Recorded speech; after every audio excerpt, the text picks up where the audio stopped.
All right, guys, mic check. FPL. Okay, Ricky, mic. Yep, I am ready. Willie, mic check. Yep, let's go. 10, 9, 8, 7, 6, 5, 4, 3, 2, 1, and we're live. Okay, and go for it, guys. All right, here we go, and we are now live. It is 8 p.m. Eastern time, 5 p.m. Pacific time, and 8 p.m. Canal Zone time. Happy hour at the Balboa Yacht Club. Ricky, it's still the holiday, so Merry Christmas to you and Happy Friday. Merry Christmas, yes. And Merry Christmas to everybody out there. Willie, we're not going to start about how great our technical stuff has been all week because we're going to jinx we don't it. want to jinx that, man. So let's just go straight to it. Welcome, everybody. Welcome to our podcast, Happy Hour at the Balboa Yacht Club. As you guys know, every week we're on here on every Friday at this time. It's a podcast that's all about the Panama Canal, its history, its towns, its founder, its people, a.k.a. Zonians. Or like if you guys that watch YouTube and watch the latest on Johnny Harris, he likes to call us zoners. So anyways, guys, here's a toast to the eighth wonder of the world. Salute. Absolutely. Our last show of the year. Salute. It's a wrap-up show. Yes, it is. End of the year, end of the month, end of all that good stuff. But hey, fear not. Next week we'll be back again, and Dave also will be joining us, starting our new Canal Zone history show. So yes, year 3 of our, or not quite year 3, but close enough, I guess. Close enough, yeah. We'll be starting our third year. But yeah, some of the big dates coming up, guys, for this month really are just the handover. I mean, the invasion already passed, but the handover's next, which is the 31st. And then January 9th is another big day in the zone called Flag Riots, the Flag Riot Days. Absolutely. We're definitely going to have some coverage on that because that's a really, really big deal, and we've got some stories to tell on that. But So, Ricky, you have a good Christmas. I understand you drove down south a little bit. I did. I got to see Violet's son, Drexel. Cool little kid. He's kind of a big kid for his age. And, of course, I went to Big Bear for a little bit. Got to feel some snow. But it didn't stick on the ground. It was coming down, but it melting immediately. And then I got on the road yesterday and got back to San Francisco, and here we are without missing a beat. Yes. Yeah, Christmas was a little bit different this time. It was interesting. But nonetheless, it was still, as always, Christmas is always a great time. You get together with friends and family and do all that stuff. Kind of quiet. Kind of wrap up the year and take stock of the great year and see what's in store for the following year, 26, yeah. Of course, it's always better to celebrate Christmas with Zonians, whether in person or at the Balboa Yacht Club. Jim and Diane, Merry Christmas. Yes, Santa did bring some nice gifts. I did. I got one some shirt, so it was kind of cool. Yeah, I got a cool pillow, those engineer pillows that form to your weight. Oh, right on. And I got a Sonic toothbrush thing, and I got some sweaters. Yeah, I did good. A typical underwear, socks that you always get from. Right. Yeah, this year was first grandbaby was this year, so that obviously was the focus. Santa, the sled was lopsided a little bit because one side had all of Jude's gifts, and then everybody else, those fit in the glove box. In the sled, it was, the bulk of it was definitely his. But nonetheless, it's always a good time, and Christmas is always a great time. You want to talk about being nostalgic with Christmas and going back to the zone. Mark Cicero has a great song out there, Christmas in the Isthmus, Christmas in the Canal Zone. Fantastic song, some great imagery, some great videos and stuff on it, but it really does take you back to, all those really cool things in the zone because you know what, I guess technically, and there's Dave, our historian, who can maybe chime in on this. 2 historians back-to-back chiming in here. Nodier Garcia, our Panama Railroad historian, and Dave Dahlstrom, our Canal Zone historian. So I think, and I'm going to venture to say that unofficially, the 26th of December kicks off the Christmas tree season. And if you know what we're talking about in the zone, the Christmas tree season. Well, I thought it was more like around January. Well, but people start to take down their you know what, especially your Panamanians, your Catholics for sure. They'll wait until January 6th, 3 Kings Day, to then take the trees down. But some people will start taking them down, right after Christmas. So But you are right. You are right. The race does start today, man. you start Everybody in seeing- their new you bicycles and their new you clothes. start peeling Yeah. your eyes out. You start looking around in the houses. You'll see a tree come out in the garbage there, and they start to show up, and that's a really, really big deal, and it is covered in that song really well because Yeah, guys, I would let me say tell this you is what, the man. week where territories are finally established. yes, yeah.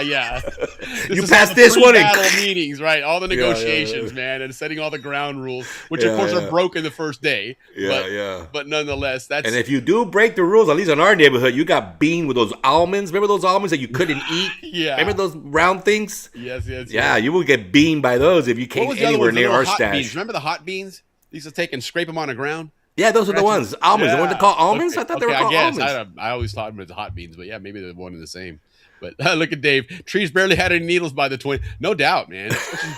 Yeah, man. No doubt. Remember, those things were okay. Those were not freshly cut, put on a truck, and a week later they were at their destination. Those things had to be cut, put on a truck, driven to a port, put on a ship, and then brought down to Panama. Yeah. So yeah, no. I remember, kidding, I man. remember we would water them down, spray them, Yeah, and all you that had to, stuff. man. You had to, man, but, leave a big trail of. But that really was the deal, man. eels, There was, yeah. I know the Fishbow's house in La Boca. That was a big Yep. tree place. That backyard was a tree place. I'm trying to think in Gavlin. Who was it in Gavlin that would keep trees back there? Jerry Curtis, Jerry Curtis, Donald Simon, the Earharts. That was that. Yes, gang. the Earharts did. Yes, the Earharts did as well, and because theirs butted back to that big back fence where the road to the bridge and Bridge of the Americas and all that. Yeah, that was cool, man. That was a really good time. That really was a true Zonian tradition in the true sense of the word, because again, the Canal Zone community was so accessible, right? It was so small that you could really get on your bikes from Balboa and ride to La Boca or ride to Gavlin, to Ancon and Diablo and stuff. So. It wasn't uncommon to see somebody going down Section I on a bicycle pulling two trees from Diablo headed back to Balboa. They went on a Lone Ranger ride to get a tree or something. But good times indeed, man. Good times indeed with that. So, Rich, Merry Christmas to you as well, man. Absolutely, it's fun times. It's holidays are almost over though, and but next year, being that the first of the year is around the corner there, Dave, maybe you can give us a little hint, a little teaser of what you'll Rick be Rivera. covering for next week in our Canal Zone history. Hey, good to see you, Rick. Yeah, we had got some more new for- software that can do some cool stuff. You'll see a little bit tonight. Yeah, some good stuff out there. We fool around with it a little bit. Yeah, Ancon were mafiosos because they were on the top. So, getting up to Ancon, you really couldn't ride your bike up. You could ride up partially, and then you had to walk, right? Right, yes. So you guys had an advantage up there in Ancon. Yeah, now let me ask you this. So would you rather be running with trees uphill, or would you rather raid houses in Ancon because you can go downhill pulling a tree and you got a better chance of getaway there than the other way around? No, I remember the Ancon kids were tough, man. You never mess with Because, the Ancon kids. you could listen, because I remember we could take our bikes and go by the admin and pull around that, because remember, it had that whole driveway all the way around it. Get to the front and you go down those hills and you're in Balboa with your trees, man. Well, they had Dave Millard, the Conovers, They did. Yeah, Pat listen, Shea. They had some tough boys up there, the Riveras. We had a good group though in El Prado and Balboa. That whole Balboa Barnaby quadrant there, there was some heavy hitters there too. Yep. But So, I you think know what? Till today, Willie, they're still having the tree burn. So that part of the Yeah. Canal Zone has not gone away. Yeah, absolutely. Do you remember the 3-foot trees that had a container attached to the base and would blow up? I don't remember. I have the 3-inch or 3-foot trees, I guess. I would had a container attached to the base and they'd blow. That's cool, man. I do recall something at the end of it where it would, where there was almost like the grand finale, I guess. And I don't know, man. That's interesting. I have to go back and check that one out. Yeah, I wish seemed- that's the one thing that we did miss out in the zone was, had we had the era of cell phones with cameras, we would have so much footage of the zone. That now, I mean, we got pictures, of course, but video, very few videos out there. Certainly fortunately, folks like Bud Tristano, that actually went down to the zone station. Oh, they're at out Howard. there. They're out there. The You know. pagans are out there. But they are. But it's just few and far between. But it would be, like nowadays, you're in the cell phone age. There's nothing that's not on video or an image somewhere in the world. Everything is captured now. But our age group says that's a good thing. Yes. Agreed. Well, and there's something I guess fun about the nostalgia. Yeah. That you can kind of relive it and whatnot. At the end, we all brought our trees to the same thing. It was, exactly. Yeah. It really was. If you were either in Cardenas, which was, I guess, where your Diablo, Los Rios folks and whatnot, but the Balboa and Con La Boca folks, Gatlin, that was over by the Abu Sad Temple, right? Where the training center was. The concrete, yeah. Yeah, they had that big concrete area there. That was right by the train station. That was cool, man. Yeah, good times there, man. So... Anyway, Well, Merry Christmas, everybody. Hope everybody got everything they wanted and gave to the grandkids everything they wanted. Oh, yeah, absolutely. Yeah. That's what it's all about, man. It's fun when it becomes that age where you're not expecting or wanting gifts anymore. You enjoy giving them, right? You enjoy watching the kids smile, the grandkids smile, and it just makes it all worthwhile. At that Drexel got a Rush shirt, 4 months old. He's already in a Rush. Nice, absolutely. Yes, that's definitely by train. It was, the training center. Right by the Abu Sad Temple. Yeah. That was a good place there. And that's, remember, across the street from that, they had the big warehouse there that burned down. Remember the Kane Brothers warehouse? Right on. Oh, yeah. On the Albrook Airport side. Yes. Yeah. Massive. Wow, fire. I can't believe I remember that. Yeah, right across the street. Yeah. That almost disappeared from my memory. Yeah, well, it disappeared in one night when that thing caught fire, man. Yeah. And I remember, I've seen pictures around of it, and it was... just a huge... that place was a big warehouse. It was a big warehouse to begin with, man. And that was the one that was right next to the library, and whatnot. If you're facing it on the left. Yes, exactly. That was it. So when you're driving there on Croton Street, the trees were stored in the valley behind the wooden 2-story duplexes. There was some spots that were known as the places you could find trees. And you did stay on guard, man. That was part of the gig.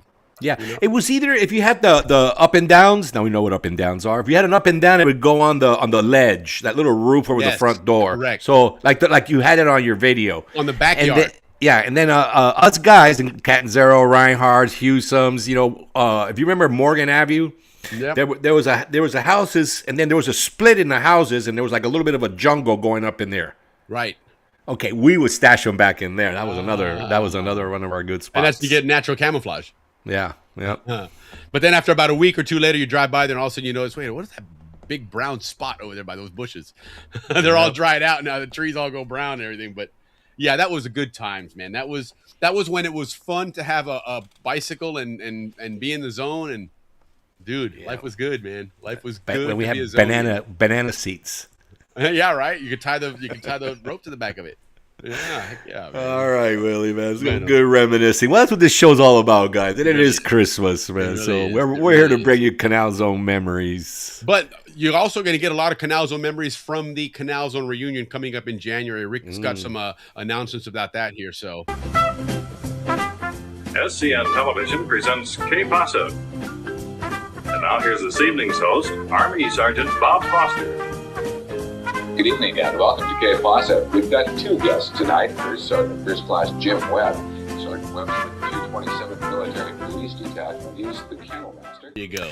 That's iconic Zonian announcement there. Guys, we got the Canal Zone reunion right around the corner. I would say, a month, right? Just less than a month.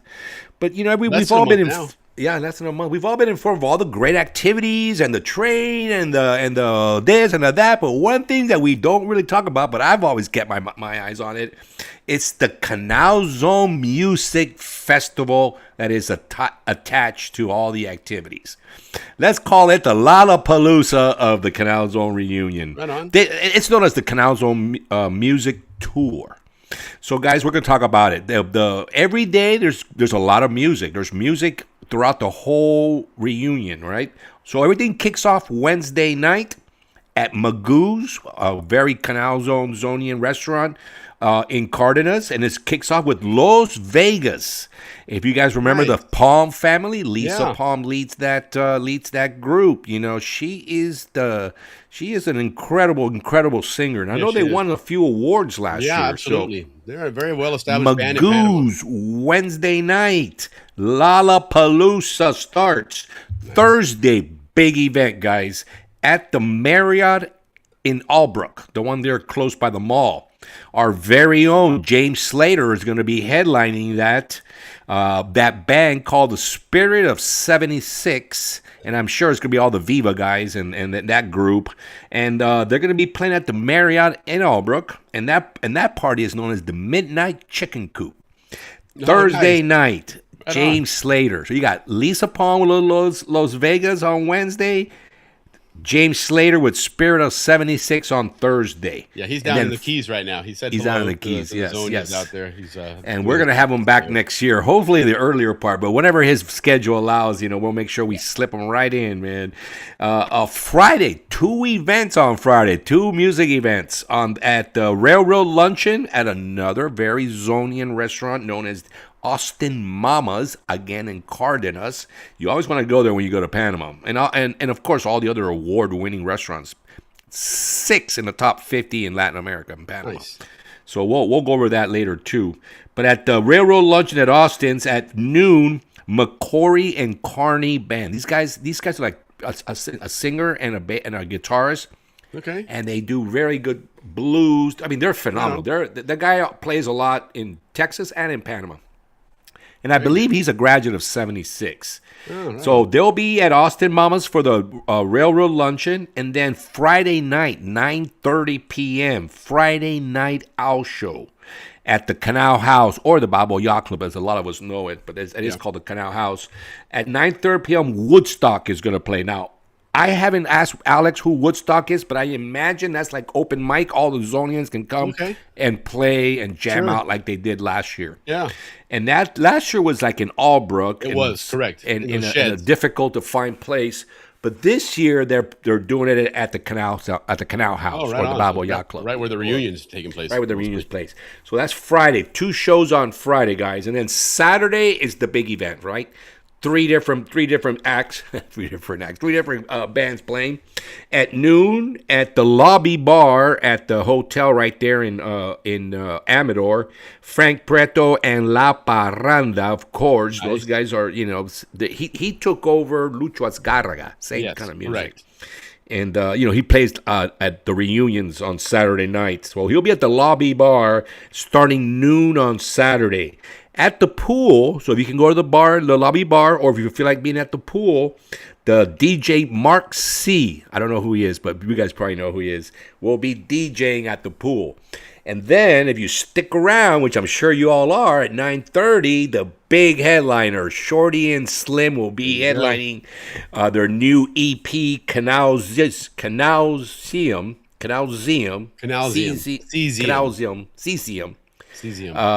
which I understand is, since the Canal Zone is like one big ginormous museum today. What it is. You take that walking tour, for example, around Balboa and El Prado. That in itself is a museum tour. I know, think about it. That guy's doing good. That's our boy Posada. Yeah. He gets 10, 15, 20 people signing up to go walk around Balboa. Where we played Ringolivio, where we played street football. Your doctor says, hey, you got to get in shape, man. You should do some walking. Well, hell, what better way to do it? Get paid to walk around El Prado and tell people about it. Where you live, high school, at the admin building. Holy cow, well, guys, gig, man. That is the lineup, and that's an incredible lineup, by the way, for the Canal Zone Music Festival being held at the Canal in conjunction with the Canal Zone reunion. So, guys, a lot of events: Wednesday, Thursday, Friday.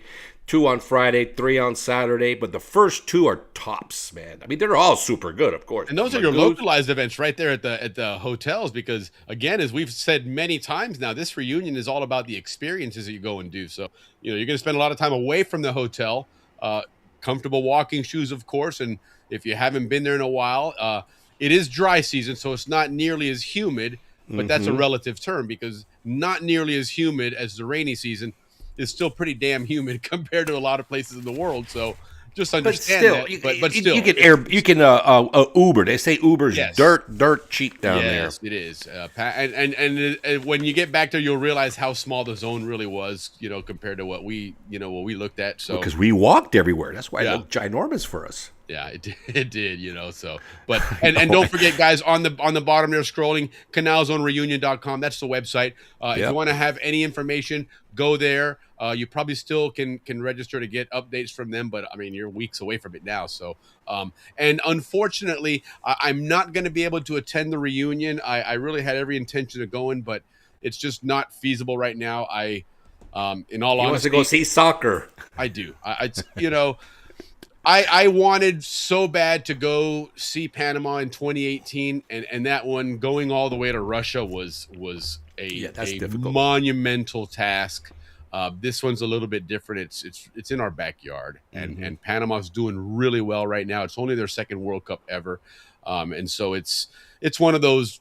You get that one opportunity, and this is the one for me. So unfortunately, I had to pick one or the other. And so, I'll go down. I'll try my best to go down next year for the reunion if I can. But either way, enjoy it, guys. Have a blast. Class of '86. Have a drink on me. I'll certainly be celebrating you guys. We can still maybe try and coordinate to get something. If somebody's got a phone that wants to just chime in real quick and say For hello, we sure. can do that. Yeah. See if we can get them on. But anyway, that's what we got going on here in latest Zonians. announcements and stuff, So We got a little news too, a little bochincha. Yeah. It's end of the year, Willie. So a lot of the numbers are going to be talking to the microphone. So a lot of the numbers are starting to come out. Like the Canal wrote the government a check, almost $3 billion. How about that, huh? That's just for the Canal operations. Imagine when they add all the other stuff they're going to add. So, Canal's bringing in a lot of money, guys. Tourism numbers came out. I thought Panama was doing a lot better, but we're getting up there. We're like number 11. We didn't make the top 10, number 9. From Central America, the best we did was El Salvador, believe it or not, with 3.1 million. Okay. They came in 9th place. So that's amazing. But the rest were Colombia came in 5th with 6.5 million visitors. Okay. Brazil came in 3rd with 7.7. Well, that stuff's very cyclical also. I mean, in all honesty, countries go into these massive, massive marketing campaigns. And so, people that are looking to take a vacation next year, they suddenly start seeing these commercials, go to Brazil. Guess what? People start going to Brazil. In a few years, you'll see those numbers again, and Panama will come back up. They'll go into one of those big, campaigns. So it's... it's picking up. It's definitely picking up in Panama. Yeah. But we just didn't make the cut this year. But I'm bringing it up to see if next year, if we remember, we'll see if we make the top 10. But second place, Dominican Republic with 8.5 million, and first place, Mexico with 45 million. So they're way ahead of everybody. Yeah. Well, Mexico's a big country too, guys.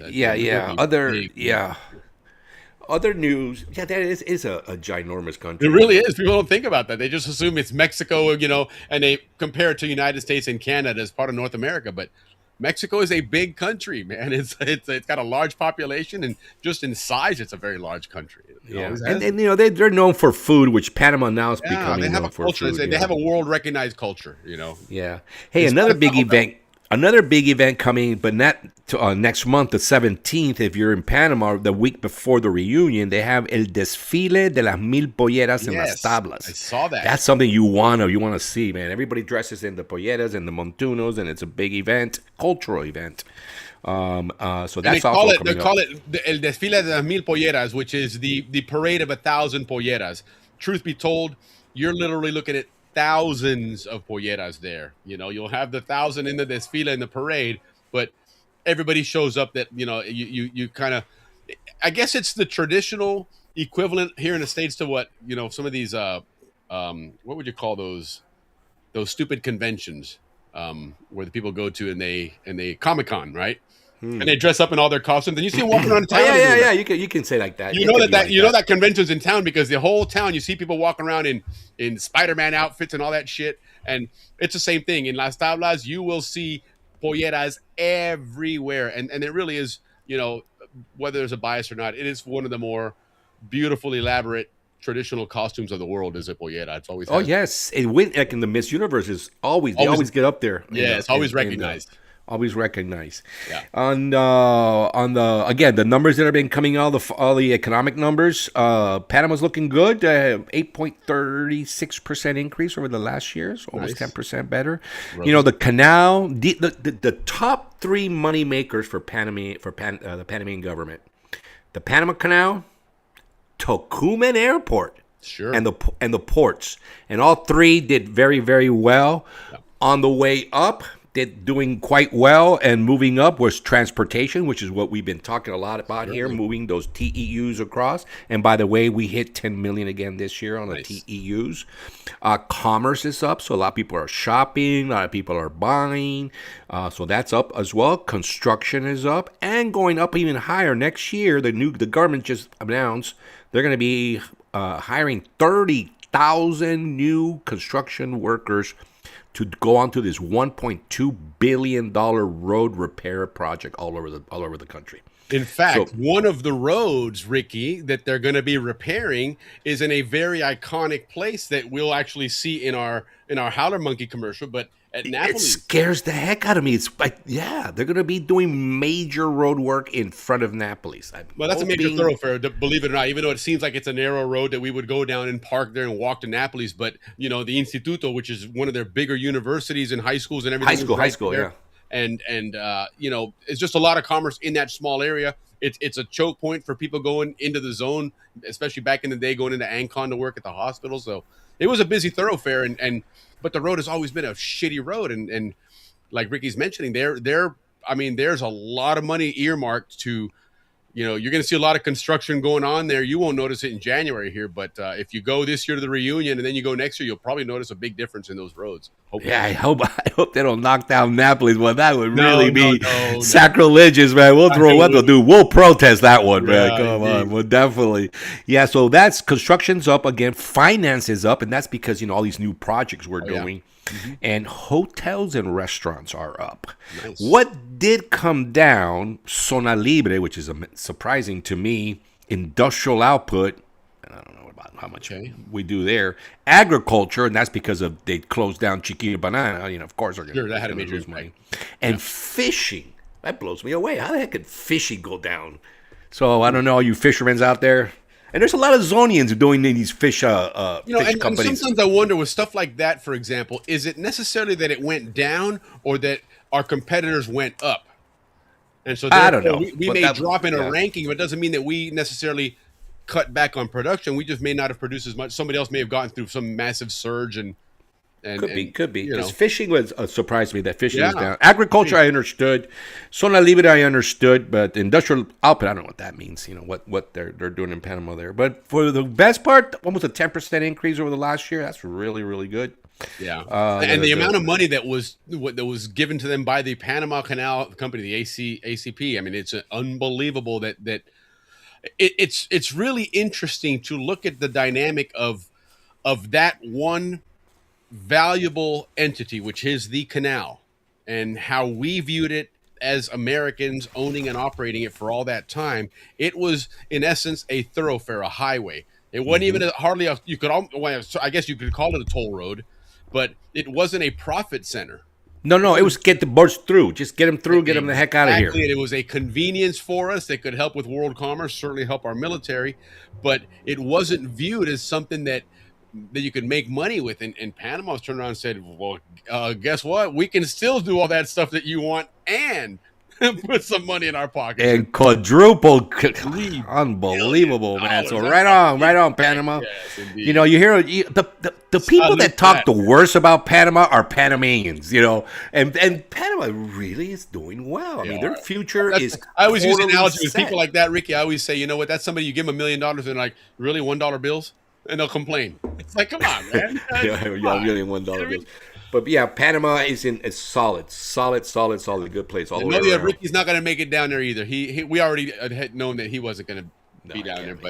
But you know, I'll tell you what, man, we're going to definitely try for next year because that's a good. Bobby Clinton. We want to do that there. So yeah, Bobby said take a bike down there. He does. Well, there you go, Bobby. Good to see you, Bobby. Bike rider, man. I always see this guy posting that he does some some treks down on the East Coast there, man. He's Bobby's an animal. him. Yeah, he is. And by the way, if you ever need any kind of commercial financing on stuff and get some loans, commercial loans, give this man a call because he can definitely take care of you, especially anything involving, like the SBA and all that stuff.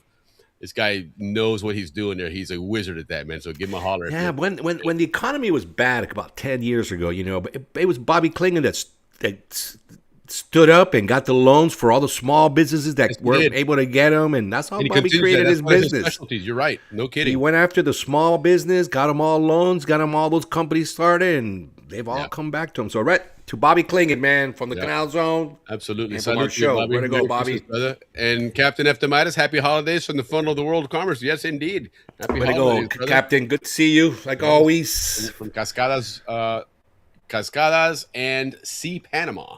Yeah. So before we wrap up on the news, let me tell you what those road projects are, because I did write it down. So let me at least tell you guys. So again, 1.2 billion. Give Captain Andrew a call. He needs $3 million for the new museum. All right, we can raise that for you. Well, under that 1.2 billion, they are going to be doing a Ruta de Café, which is up in Boquete. So they're going to have a new highway for everybody to go see all the plantations and everything that's up there. That's tourism. El Corredor de las Playas, which we need to do more research, but what I understand is that they're just raising the highway above and bypassing a lot of towns to get to the beaches quicker. So that means that, again, and we've talked about this project several times, actually. You'll be getting to the beach real quick from the Canal Zone. I mean, you're going to be to Coronado in 20, really 35, 30 minutes. Yeah. It's going to be like nothing coming up. And then tourism in Ovalle also is going to get a lot of new road projects there. And production highways. We were talking about how to transport goods, whether it's good to do it on trains or not. But Panama's investing in a bunch of new roads for what they call their production highways. And then, of course, in the Darien Gap, which we've again through our shows have been informing you guys. 38 road projects in the Darien. Yes, I saw that. From road windings to bridges. Remember last year, Ricky, when we had, Matt Tomlin on and Michael Yon, they were right at that construction site of that big major bridge. And we had no idea why, but now we know. And you know what? It's all Mercosur. It's all Mercosur. Panama is the hub now, so everything needs to get from the south. They can't, it's cheaper to transport it by road. In the other direction, because now this has opened up markets for Panama to export to in South America. And everybody else will go up to Panama and then south. So so much for the Darien Gap. Agriculture you're talking about there will be also moving, because now new markets in South America are opening up that you're going to be moving that stuff to. And certainly produce is one of those that you don't have the luxury of time. So you got to have infrastructure to move it quickly and efficiently. So 38 projects. So Panama is going to be hiring 30,000 new workers, and they're going to be, I think it's actually the project's called Tapahueco, fix holes. Yeah, well, hey, call it what you want, man. As long as the money's there and you do what you're supposed to do. Call it whatever you got to call it, man. But yeah, you're welcome, Bobby. My pleasure, man. You do good stuff out there, man. You take care of some people that just banks won't do it, man, and Bobby finds them the funding, man. So, if you're in that situation, somebody that's looking for a commercial loan, give him a holler for sure. And you just $3 million, man. Come on. Rich is counting his money right. He just busted out his wallet. He goes, how much do I got left after Christmas holiday? Well, you know who the architect is for that museum, right? So one of those, a minute of that $3 is just to pay the architect. There you go. It's my understanding that it is somebody that's got a nickname of Art Vandalay. And he wears a Panama hat to his podcast. You guys see my hat? He does. No, I'm only kidding, Andrew. It's not $1 million. Man. Oh, there you go. Look at that. All right. And listen, and our finder's fee is cheap. So yeah. Don't sweat it. Happy birthday! I mean, Merry Christmas, baby. We're in the Christmas giving mood here. Speaking of Christmas giving mood, get that $3 million loan. We expect like about 1,000 beers bought there, man. Right? That'll be our. Don't forget to get your Panama Canal Society membership updated. Yes, guys, it's $50. It's less than $1 a week to be a member of the Pan Canal Society. Think about that. $1 a week, man. I mean, that's Panama prices right there, right? So due pretty soon. And plus you get a record. So, and it's a great one, man. They do it in color and everything. That's one thing, you know what? we've learned as a society in general, not just a Zonian society, but just kind of civilization in general. A lot of things have become cheap, right? And it become disposable. And so people are like, well, don't spend the money on that when it's this, that, and the other. But that's one thing that the Canal record is still something that it's a great collector's item on there. It looks awesome. And when you get it in the mail, you know what you got in your hand before you even open it. It's awesome, man. And again, all you're getting that and all the great information, the camaraderie, any of the assistance you need with any government affairs. Dave Dahlstrom, our historian, he's also the legislative representative for the society. And so, the Pan Canal Society represents us as Zonians, with our great culture and our nostalgia, but it also has a helpful official capacity for retirees of the Canal Zone. There's a lot of our parents that, this great life we had was because they were employees of the Pan Canal Company and the U.S. government. They've retired, and these guys help to keep them up to date with any changes in any government, systems or whatnot that help them out. So it's just a great organization, guys. And again, for less than $1 a week, you can be a member of this society and help keep this thing going and keep this Canal Zone story going. So good reminder there, Ricky, because remember, it's end of the year and you can do it for $50 now, but if you wait, then you got to go up to $60. So save yourself that $10, man, and get that registration. Do we still get that gig with them that if you go through us, they waive that $10? Well, they waive it until this point anyway, so I would just, regardless, and let's assume they don't. If you make it too late, do it anyway. $60 for God's sakes, man. I'll buy you a beer. Just let me know you paid the $10. Yeah, exactly, man. But it's well worth it. It's a great organization, and if we learned this not last year, but the year before. Actually, it was last year. Bill McLaughlin, the former society president, was on with us, and he was telling us, very briefly, this, all the work that goes into that reunion. Oh, and, yeah. And when I tell you very briefly, he just touched the tip of the iceberg. I mean, it's an endeavor that starts in September for the following year. So these guys, they put a lot of effort into it. We take it for granted. We get to these reunions and everybody says the same thing. Man, this was awesome. What a great time. Well, you know what? It's easy to be thankful, but you can show your love by throwing $50 at the society and get your membership updated. So. The best deal is the 5-year deal. I know it's $250, but that's truly the best. You're doing magic for the society if you really are, because they deal. can plan things more long term by that, and then you don't have to worry about it, man. It's there for the long haul, and you can get your cool little thing on your badge there. It shows that you're a cool person. You're one of those tough guys, So yeah, absolutely. What else do I have here in my notes? Not much. We're just waiting for these guys to complete their negotiation here so we can. Oh, hey, I love it, man. That's what our show's all about. All you Zonians get together here and do business. Bobby, we're going to try. Sorry, but Bobby mentioned that World Cup. I'm looking to go to Toronto and New York. Any other Zonians want to join me? We've got that Zonians going to the World Cup Facebook group. Go ahead and jump in there. I'm going to start putting stuff in there now that the year is getting ready to start. But that's why I'm not going to the reunion in Panama, unfortunately, because I got to pick one or the other. And again, this is one of those bucket list, once in a lifetime opportunities. So, but that would be cool, Bobby. If you want to go, man, let's go check it out. I think we can get a really cool group of Zonians out there to go and cheer on Panama, man. I'm excited. So it's going to be a good time. I know. Our stadium here is getting some soccer games. It's like Qatar against Australia. Yeah. I mean, you know what? The Aussies made out good because that's, they're already traveling across the damn ocean, man. At least they can go on the West Coast, man. They don't have to go all the way to New York or something. Yeah, I know. They're complaining that we didn't get absolutely zero top names here for the games we got. That is true. I mean, that's nothing. And I think we briefly mentioned it last week, but I don't know what FIFA's thinking with that final, because they better pray to God that you don't have one of those underdog Cinderella stories that goes all the way to the final, because the cheapest ticket to get to the World Cup final is $3,000 for the cheapest seat in that stadium. Now, I'm telling you, man, I know that there are fans of the Qatars of the world and the Moroccos and the Panamas of the world. They never make it. Well, listen, Morocco was in the semifinals last year, and Argentina, that's true. Argentina barely got by them to go into the championship, so that could just as easily have been one of those Cinderella stories. And then all of a sudden, FIFA's looking like a bunch of fools because they got a bunch of empty seats in that stadium. Because I'm sorry, but I don't think a lot of people are dropping $3,000 or $8,000 or $10,000 or $12,000 to go see that team play. No offense to them, but that's same thing with Panama. I wouldn't pay it as much as I think it would be fantastic. It'd be hard pressed to come up with $3,000 to sit in nosebleed seats. I mean, that's a tough call, man. But we shall see. I don't think we have to worry about that with Panama, but we'll see what they do against Ghana, against Croatia, and against England. Right? I think it's set up. Honestly, that group is set up. The order of the games is probably. If Panama landing in that group was worst case scenario for them, which I agree it was, best case scenario in that group is the order they're playing them in.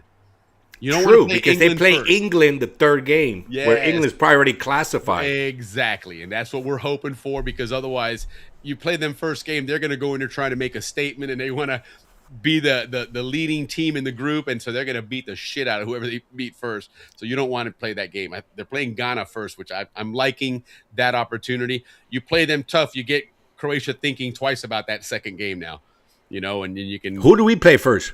Who does Ghana. Panama play? We play Ghana first and then Croatia. Okay, I believe cool. that's the way it's set up. I got to double check that schedule. I'm pretty sure that's what it is. But either way, I'm liking the fact that England is our last opponent because, like you said, Croatia is gonna get clobbered. I hope so. I think whoever plays England first, you better. There's a term in soccer called park the bus, and that means when the other team is way better than you are, then you're doing your best to just stop them from scoring. So you line up, you get 4 or 5 in the back line, you get 4 right in front of them. You have one striker who even sits on our side of the field trying to help defend a little bit. You're hoping on occasion you might get a breakaway and do some kind of counterattack, but the whole time you are just making sure they don't score. And you're going to do that against England, I have a feeling, in that first game, because they are far and above the best team in the group. And hey, fingers crossed, man. We'll see what happens. Yep. We'll see what happens. But anyway, so, bueno. Let's go on segment number 3. Yeah. So I think we're good with that. Of course, before we proceed, we have to talk about our sponsor, our Howler Monkey Sauce friends. They're sponsors. Of course, if you want to help out and sponsor the show as well, that QR code you see at the lower right of the screen there, that is our buy us a beer. That one will it always helps us out. We have some costs that are involved with this show, and any little bit always helps. But nonetheless, Our big sponsor is Howler Monkey Sauce. These guys have stepped up. Conan Herring and Tommy Ellis they've made a really, really fantastic product, a hot sauce that is, and I'm not even going out on a limb to say this, because they are internationally recognized. These guys were on a show called Hot Ones. It's a very, very successful, very well-known YouTube show all about interviewing celebrities and talking about hot sauce. And Howler Monkey was on there for, I think, 2 seasons. They're in major grocery stores and they're in Amazon and all that stuff. But they've grown to the point now where they want to find a spokesperson for this hot sauce, because they got some great flavors and stuff. And so we've met a couple of their spokespersons, and we've got a couple others on the way here. But let's revisit a couple of the ones that they have already. We saw Balboa last week. He's pretty cool. He likes that Amarillo sauce. And then we've got someone that grew up in the Howard Air Force Base area. Somebody named Arrayan area. Yeah, exactly. So let's check him out here and see what Howler Monkey Sauce got going on here. We're still looking for our Howler Monkey Hot Sauce spokesperson. Just got an email.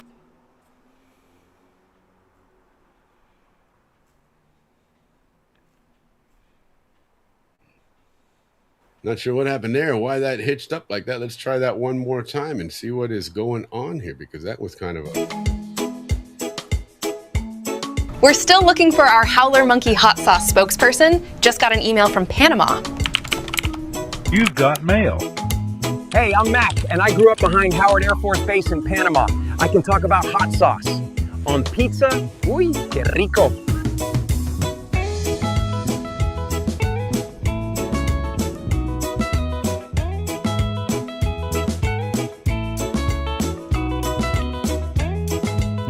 So I just miro la camera and say, I'm Mac.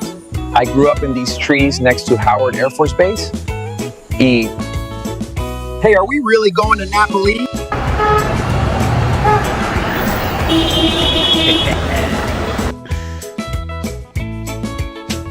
And let me tell you, The flavors of ají chombo, garlic, and onions, they each hit you one at a time, and it's so delicious.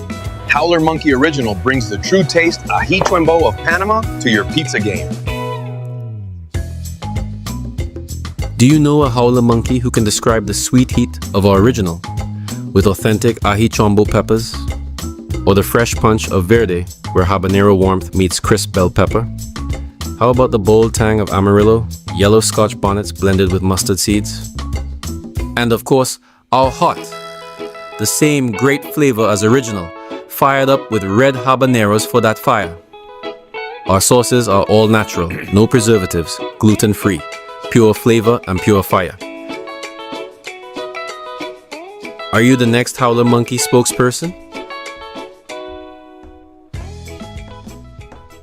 Right, so that I was love Mac it, man. I there, love it. That Mac's cool. Yeah. Oh yeah. So, what other regions do you have? Does Howler Monkey looking for spokespeople? The next one is a Mr. gentleman, and I will use it loosely, that term. Thank you, Eric. Right on. You should try it. It's really good. If you're in Florida, I know Publix supermarkets have it. They had this one end cap that has all these different Florida companies, and they kind of showcase local produce or whatever or items and whatnot. But if not, definitely on Amazon. Just type in Amazon Howler Monkey Sauce. They have their own storefront there on Amazon. It's great, man. It is my favorite is that Amarillo that's on there. I've talked about that since I first started here. I love that stuff. It really is delicious. You got to shake it up, man, because they don't have preservatives. They don't have all that gluten, and then what's the other stuff? There's like xanthan gum or something they put. It kind of holds a consistency. So but a lot of that stuff's not good for you. We keep learning more and more nowadays of all these chemicals and all the crap they put in foods nowadays. This Coloring, all natural, man. I mean, you can see the goodness coming out of that bottle, man. It's good stuff. So yeah, definitely try it. But Willie, have you selected where the next areas are going to come out of, or should we ask our audience to see if they have any ideas of where our next monkey should come from? There is one in the works, but we still are looking for that fourth one because there's 4 spokespersons. There's 4 different hot sauces. Right, and so we have one coming up next, which is for the verde sauce, and that's a howler monkey named Chame that we found out. We got word that there was a howler monkey that was quite the avid surfer.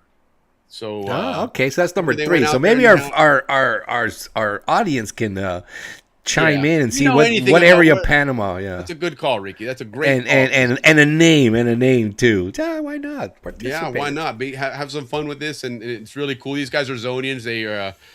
So it's kind of nice to support a Zonian company anyway, right? And they're kind of his dad was one of the original guys from Hammer. I wonder if something like that, like a construction monkey with a hammer, because they were Hammer Construction. The Ellises were Hammer Construction. Very interesting. Which all of us worked for, including me. And I could see a howler monkey growing up in that area because Coakley wasn't very inhabited out there, right? And didn't they have a lot of their construction stuff? A lot of the guys lived there, but I think they're Willichek could tell us because he was an officer for that. Okay.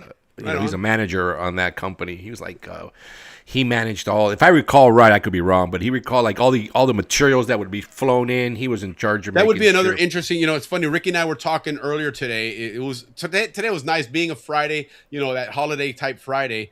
We had a lot of time to sit around and chit chat a little bit about the show and some stuff coming up for next year that we have in line and some ideas. And that would be a good one to have as well, as have somebody from Hammer, because that was kind of the Zonian construction company, if I'm not mistaken. Yeah, they did all the projects. Like they did everything. From and like I worked on the PX annex. That building they put on next to the PX in Corozal. Right, I worked on that one. Yeah. Yeah, they would be very a lot of us did. We have a lot of other in the hopper that have agreed to join us. We just haven't set a time and a date yet, as you guys have seen from chatting here with Jim and Diane Bradley. Jim obviously had a great history with the Canal Zone, with the electric division, and he played a role in the Gorgas Hospital, the new annex there, even stuff with the new canal. And as we've learned, something that we've got in the works as well is talking more about the Sturgis, which was that ship that was anchored in Gatun right next to the dam out there. And that provided supplemental electricity. It was an actual nuclear reactor that was parked there for several years, providing additional power to the Canal Zone. As you know, our power was driven from the hydroelectric dams, but the first priority for that water was operation of the canal. And so if it got low enough to where you had to start conserving water, otherwise you can't open the gates, because as you know, the canal is all gravity fed through water. And so if you didn't have enough water there, guess what was stopped first? It was the hydroelectric production, or slowed down at least. And obviously that impacted electrical power. So they had a nuclear barge there. Jim and I were chatting. They had one, not nuclear, but had another one, a diesel one on, or oil, a tanker, I guess, by the dry docks in Balboa that was also providing supplemental power on that side. So that's going to be a cool story that we're going to get to at the beginning of this year. What's the other one? Hunter? Yes. Mr. Hunter, and I apologize again. I'm the worst with names, but he is a very well-known Zonian who had an accident way back in the day, ended up leaving him blind. But like a lot of Zonians, we are a cut above and beyond everyone else. He took that and turned around and created a product for operating computers for blind people. Right on. That was extremely successful, so much so that Microsoft bought him out. Wow. And so, yes, I mean, this guy's a great story. So we're excited to have him on. Who was the guy that I was telling you, Ricky, about the dredges, the dredging division? Wiskoski. Yes. He's going to join us. He's Lance Wiskoski. Yes, he worked on the dredge, the big, the that's gonna be Hercules good. And all those, so that's that other component of the canal that we haven't heard yet, right? We've heard from people on the locks. We've heard from everybody when they think the Panama Canal, truly they think the powerhouse is the locks, etc., and the locomotives that get the mules. But it's not. It's the dredge. Without those dredges, without those dredging equipment, there is no canal. Period. The canal is in a place that you're going to have digging it out to keeping it open. So we're going to have them to talk about what the dredging division does or has when they worked there. I'm sure that hasn't changed much today. Hey, Bud Tristano, that's a great person to have on. Hello there. Merry Christmas. Yes, Merry Christmas, Bud. Yeah, absolutely. No, look at that. How could I have a howler monkey from Barrow, Colorado, where hey, right on, man, because it would have a natural connection to the Zonians anyway, And they do a lot of studies out there. I saw one on YouTube recently with Arpia Eagle. Right? Which one? There's a connection to the railroad with our friend Noyarga. Oh, yes. It worked in Barrow, Colorado, and she would take the train every day out to Gamboa and then get off. I think either there or maybe it was Santa Cruz, the next station, and then take the I was the poor howler monkeys are used for a lot of testing, on behavior, predator behavior and stuff like that. Oh, man, they raise them and then they'll do a test of some kind. That was on YouTube. If you guys put up Barrow, Colorado, you'll see, or Smithsonian in Panama, they did an experiment with the harpy eagles, and those are massive too. If you've ever seen an harpy eagle, man, let me tell you what. Love the bald eagle, it's the American, the insignia of the America and everything. But let me tell you what, you put that thing next to a harpy eagle, man. That thing, it's like Anthony Joshua and your boy Jake Paul. Yeah, Willie's like this. Some scientists wanted to know how monkeys adjust to not having a predator and how they raise their, and how they live, and then introducing a predator and see how fast they adapt to living with a predator. So, but that in between learning, that's got to be rough, man. But they grow them. So, but that was tough. No, I mean, so that would be a good one for just because they use them for testing, man. We could call him Smitty or Beans. Yeah, Beans. Yes. That's right. That was Frijoles was the stop there. Look at Bud. Frijoles. Yeah. Everybody on this show is always historians. So listen, if you guys don't know, the name may sound familiar. Bud Tristano is a Zonian who was in the Air Force, and he had the good fortune of being stationed down in Howard Air Force Base. He worked on the flight line down there. But Bud was he was on our show. He was, as a kid, an avid photographer, videographer, and so this was in his blood. So he came down here ready to capture his experience down here, and he did in a wonderful way. You go on YouTube and just type in Bud Tristano, just as the name is up there, and amazing channel. You probably have seen his pictures and videos of the slide, okay? And the French cut. Yes. And Goofy Falls. Let me tell you what, the most iconic images and videos of that everybody's seen come from Bud Tristano. This guy made the best of his time in Panama, and he you know, it was funny. Remember him telling us that, you know, sometimes on Friday, you know, they'd be in the car pulling out and you see the people upstairs in the barracks looking at everybody leaving. And when you pull in Sunday afternoon, Sunday evening, they're still in the window looking, man. They just never experienced it. They're there for years. Yeah. So that's pretty funny. Good Tonight is a recap show, so we're recapping a lot. But guys, our second show next month, we're going to do a year recap. Today we're just doing a month recap, which is our fourth show of every month. Yep. But in 2 weeks, we're going to do, very well done with a lot of AI work, we're going to do a yearly. So if again, you guys out there, if there's a show you really liked or remember or want to hear more about it, let us know. We're gonna put up pictures and a number of things. We've been working on this for a while. Yeah, let us know what you guys, what your memories of the last year on the show were. What was the funny one, the aha moment, the wonderful story, whatever it was. That's the stuff we want to talk about because it was a year of some great Canal Zone stories and Canal Zone history. Ted Hender, that's it. Yes. Yep, Ted Hender, fantastic, and did a lot for the school. Yeah, I mean, this guy's just a great guy. So great human being, and he's also a motocross. He was a motocross champion. I mean, not a motocross, but a motorcycle. I think like road racing and that kind of stuff. Correct. Yep.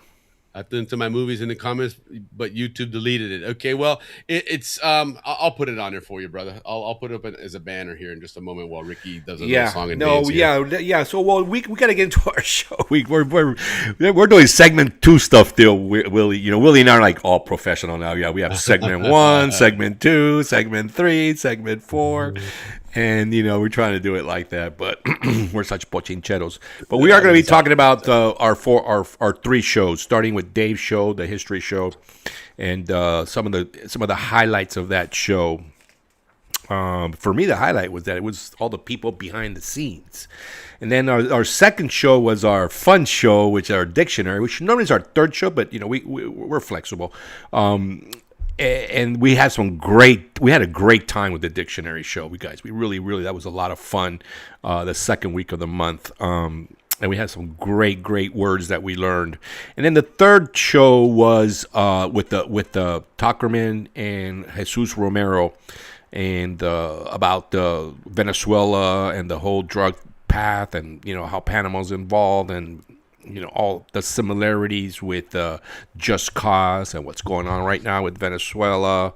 So it's going to be a pretty good recap, guys. You know, we can start us off, obviously, with our first show of the month. I don't know if Willie wants to put up any... Yeah, no, and actually, before that, Ricky came up with this interesting picture that we were going to talk about a little bit of Oh, we can start, but that's more from the all right, we'll go right to this one, because we have no order. All right, I brought up to you guys what the Límite was, what it was. It was a bar. So we've got pictures of this great bar, which, by the way, last week, 2 different Instagram sites also talked about this building. So they're listening to the show, is what you're saying? I would take it all the way there, but yeah, it seems like perhaps there were, you know, well, like always, Willie. I don't know where I put my notes. Oh my goodness! Oh, here they are. Willie and I are so organized sometimes that we lose everything. All right. Sorry, guys. Sorry. No. If you guys from just viewing that while he's going through his paperwork, do you remember what street that is? Where we're talking about there? Because it looks familiar, but then again, it doesn't. One thing you'll notice is that Panama, their view of vegetation and the Americans' view of vegetation was quite a bit different, because we cut the shit out of that stuff, man. Even Sosa Hill, we'd burn the whole damn thing down, you know. Whereas Panama, they're like, let it grow, man. Yeah, let it grow, let it be. But guys, this building, the reason why we're going to talk about it, I like it, was many things. First, it was well-known building amongst the Canal Zone community, and it was called El Límite. But the building design was after, I don't know if you guys have ever heard of the Flatiron Building in New York City. Yeah, iconic. Well, it was built, it's iconic, and it's built after that. It was built in the 20s, so it's been around for a long time now. Here's the cool thing about this bar, if you guys remember on what we were talking about, that, you know, a lot of Zonians and military guys were going there. And now we found out the reason why it became so popular in the 30s, 10 years after it opened, because in the Canal Zone, guys, there was prohibition It was U.S. territory. U.S. territory. There was prohibition, but in Panama there was no prohibition, and hence there you go. Why it was one of the most popular bars in the Canal Zone, right across the street from. Yeah, because if you look and see there on the left, right on the top picture, 1920, you can see that they're on the Canal Zone side. The two cops. Right. They can't cross the street because that's Panama. So on this side, that's where the cops are. July. 1920, and look, no, the road, that street, was that 4th of July Avenue? That's 4th of July Avenue. Okay. And then if you can see the trolley, that trolley would go out to La Boca. Yes, that's right. That's right. Yeah, now, there you go. Knowing the border or lack of border between Panama and the Canal Zone, I gotta believe that every house in the Canal Zone had booze in it because it wasn't hard to go get it. You know, I gotta just go across the street there. But look at it today. Look at how wide. Yeah, right. The road is. It was double wide. Well, I think it was double wide when we were growing up, actually. Oh yeah. But I mean, that was still a major thoroughfare. That's what connected the bridge. But now it's a big thoroughfare. Yeah. So that building. So that was a great building. The name of the first bar there was the Tom Brady Bar and Restaurant. Of course. Yes. Figure. Tom Brady Bar. Tom Brady Bar in the 20s, and it lasted, guys, till 1989, and then they tore it down. Interesting. Yeah. So that was one of the words in our dictionary. Right. All so right. Interesting thing then. So let's go ahead and start recapping some of what we saw this month. Right, December. It's the last month of the year, but nonetheless, like every month, we've got our history programming. We've got our Canal Zone dictionary. It's a lot of fun. And then we had a special guest last week, Steve Tarterman and Jesus Romero. Fantastic story. And Steve, I apologize. I just realized that I never got back to you, but I think we had well over 150 views on that show. So thank you again. You guys had a great, compelling story. So we'll definitely talk about those. But we started out the month talking about what we had kind of finished off the previous month, which was that World Cup qualification for Panama. It was big news that they qualified.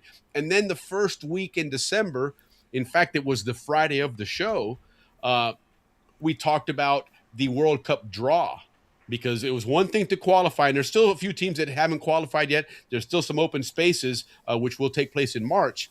But they had the draw to tell you where the teams were going to be, and then the following day, Saturday, they tell you when they were going to play and where at.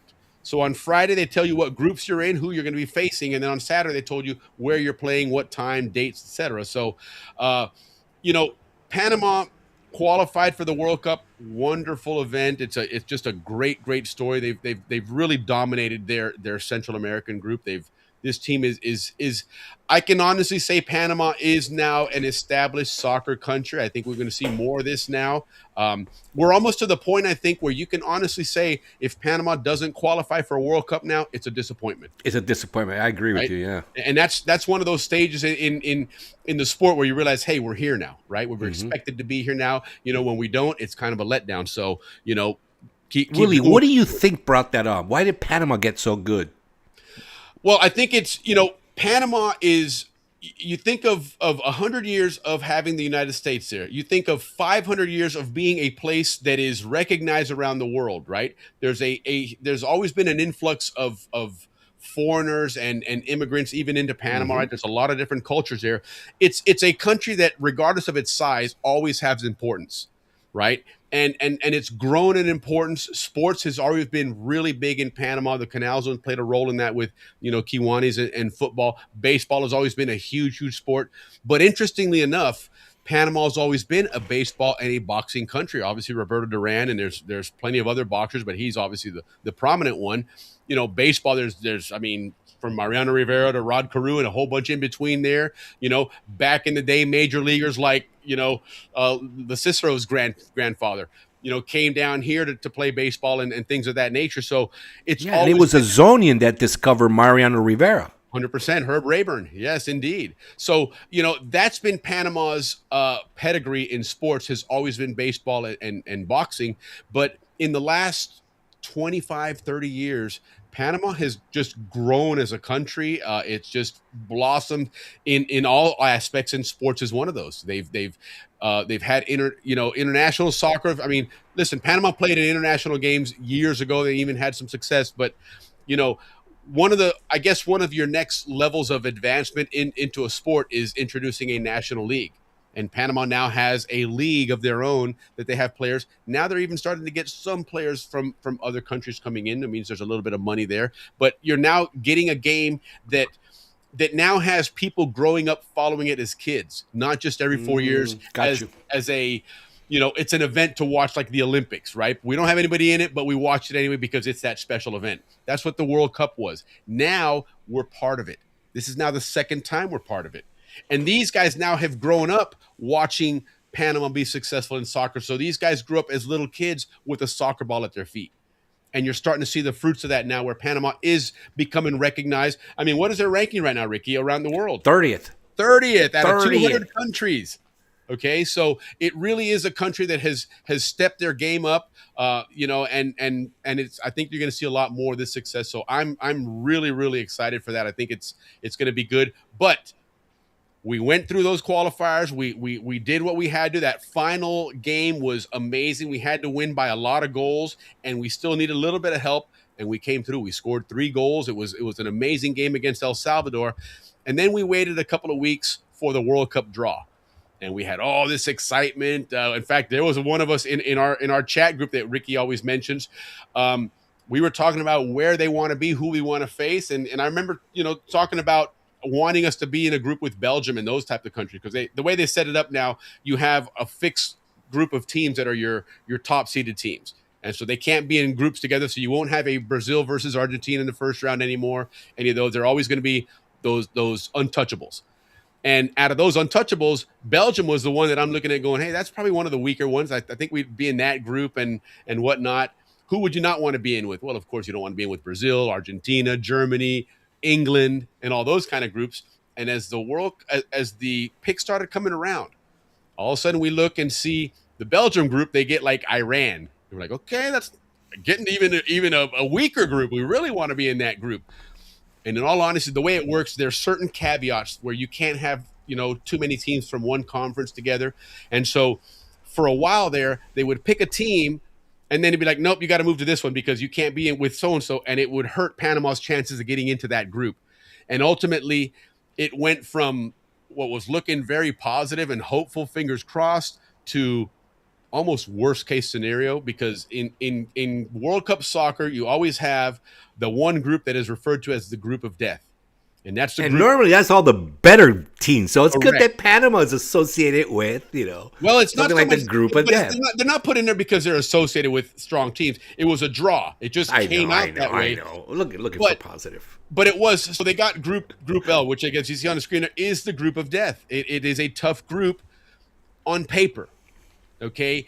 If you're a casual observer of soccer, if you've paid attention a little bit, Croatia is they've had a lot of success recently.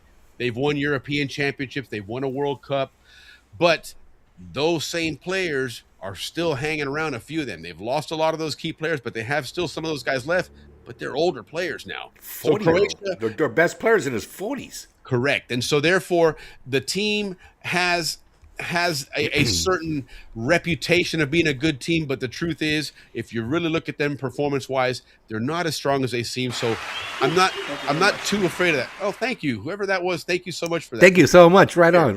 Appreciate that. I got to put that up at the top so we can see it. But anyhow, the other team is Ghana. Okay. Mm-hmm. That's the one we want to talk about. Ghana had a good qualifying, but Ghana we've talked about this before. Again, I've said it several times. They're an undisciplined team. They get a lot of yellow cards.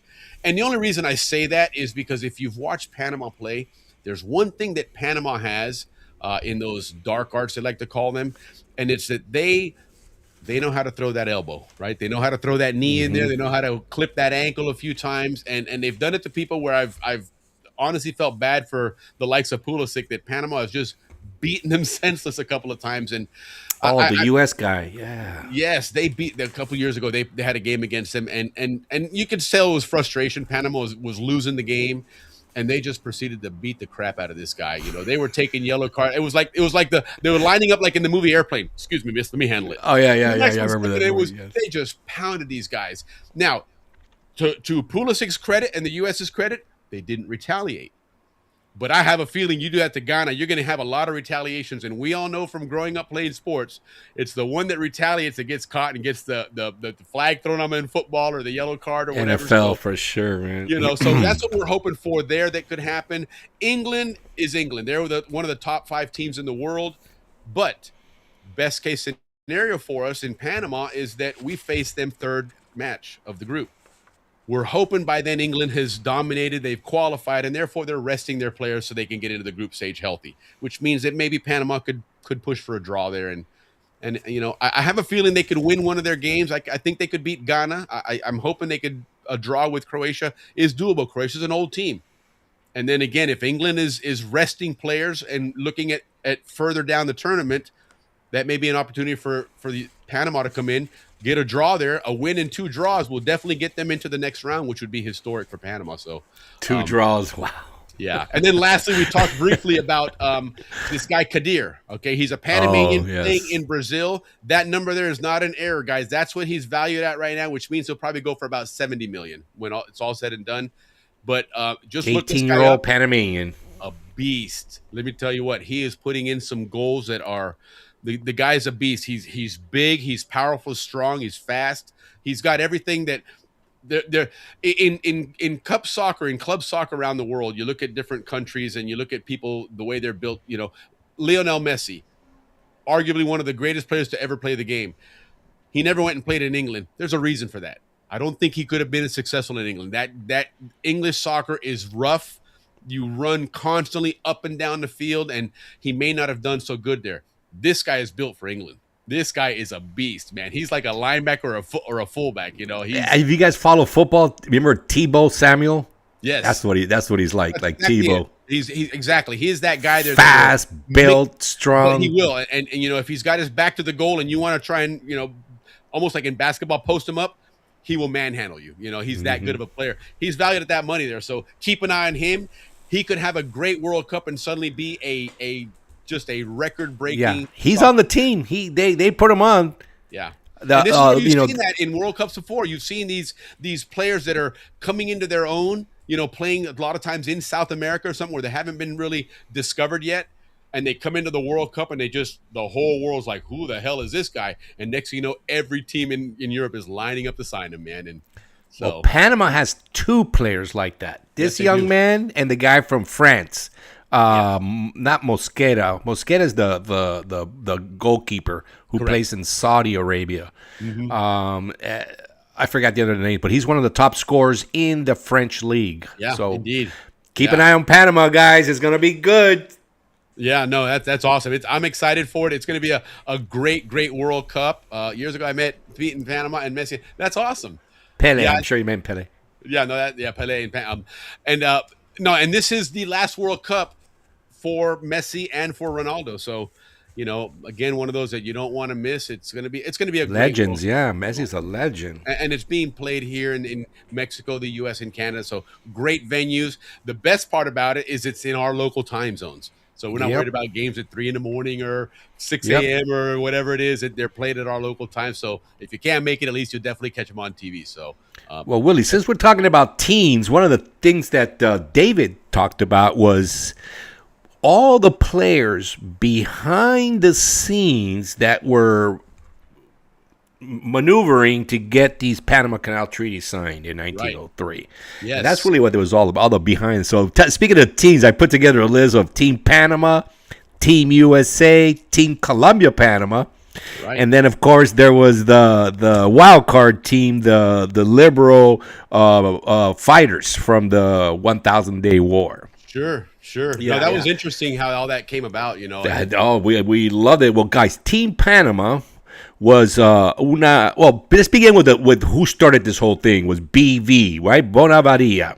And what did you refer to him as, Ricky? You called him something that stirred some real thinking and really makes sense. This guy, what did you refer to him as? That's kind of an intelligent thing I said. I can't remember. Well, referred to him as the father of the Canal Zone. Oh yes. Well, Nobody I think fought harder for the Canal Zone and the Canal than Bonavaria. And a second gentleman, and his name is Cromwell. Yes. Cromwell, and this is what we learned. Cromwell, who was a lobbyist, and Bonavaria, these guys were the two most responsible people to convince the Senate in 1902 to go with Panama with that Spooner Act. Right. So that's how all this whole thing started, with Cromwell and Bonavaria. Remember, there was a lot of moving pieces. But that's team corporation, because remember, they didn't represent France. France had nothing to do with this, the government. Nothing at all. That's a really interesting point you bring up. And you mentioned that earlier, Ricky, that, this was a monumental undertaking. It involved countries forming new countries, navies being deployed, armies being deployed, all kinds of things. In fact, the United States, when the Canal Zone on May 4th, acquisition day, it just happened to be the guy that's like, who, me? And next thing you know, this lieutenant is now the one that's receiving the keys to the newly formed Canal Zone. But yet, with all these government entities, the one player that started it all was not there at all, and that was France. That's fascinating that they were not in the picture at all. At all. Until today, they're not in the picture. Yeah. I mean, they're helping out with the train because they don't want to be left out again. Right. That's amazing. Stuff, yeah. So that's one team. Bonavaria and his brother Cromwell in the U as a lobbyist. Team USA, guys. Team USA back then was the railroads, the Marines, who were there to protect the railroads, of course, Cromwell, and, the Secretary of State, John Hay, and this other lobbyist by the name of Bigelow, but there were way smaller roles. So I was Team USA. Team Colombia, but Panama were two big names. Yeah, there was no Panama. Remember that, guys. Yeah, there was no Panama. The general who was in charge of Colombia's military there, his name was General Esteban Huertas. He quickly switched over to when they announced with the Panamanian. He knew what was going to happen. He quickly switched over and sided with the Team Panama and the governor Ovaldia. Yes, and his great grandson. He's the one that wrote the play 1903, which I recommend to everybody if you can see it somehow. Yeah. Find it because it's well done. One of our guests and one of our audience guy that always comes to our shows, our regular, is always talking about those guys. And he's also in the 1903 show. Yeah, H.B. Toohey was the star of that show. Yeah. He played the role of that, the railroad icon, which was who? Shaler. Yeah, he played the Shaler. Yeah, Shaler, big Shaler. Willie Shaler paid off the Colombian army not to go and fight. They paid $50 out of his own pocket. Yes. Out of the railroad money, he went and got it and paid these guys off. And as you can see, the bribery by Colombian soldiers, Colon, $50 each. There was a lot of individual acts. Correct, that brought it all through this entire saga. The way like that, these guys are paying out of pocket. These guys are making phone calls here and there, or I guess telegrams, because you don't really pick up a phone back then and dial it. But it was even to the point of Amador going to Jamaica to throw the Colombians off his trail before he takes a ship up to New York, and it was fascinating. Fascinating. So we're talking about the 5 teams involved to make this happen. So you guys already know Team USA, Team Colombia, Panama, the two biggest people there, the general and the governor. They just had a bunch of free agents. And then Team Bonavaria. Team Panama was known as, it had 2 components. Team Panama was known as La Junta Revolucionaria. And José Agustín Arango was the leader of that. And his special agent, which is what the same terminology was used for Bonavaria, was Amador Guerrero, who later became Panama's first president from 1903 to 1909. So those were the big start of the canal digging. Guerrero was the president. Well, he was the first special agent because remember, the Panamanian component was always trying to get out of separate from Colombia. They're always trying that. They tried 53 times before.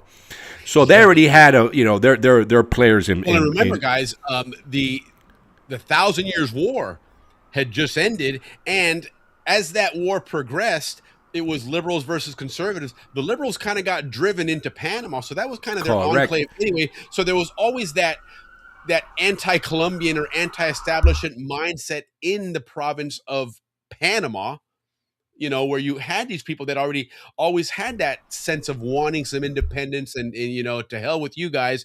And then as Ricky's going to talk about here with that vote by the Colombian Senate that really put the ball in motion here, Yeah. The Hey-Haran treaties. So the Panamanians, they try to do their own deals without Buenaventura. They did. Buenaventura was, Panama had other ideas because Buenaventura had everything in line. He had the railroad in line.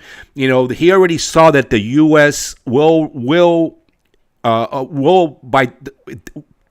obey their treaties. Correct. They had a treaty to protect the railroad, and when this guy burnt down Colón, the Marines honored that treaty and attacked. So the Marines had already attacked Panama. Yeah, that was back in 1885, and Dave showed us that early in the month.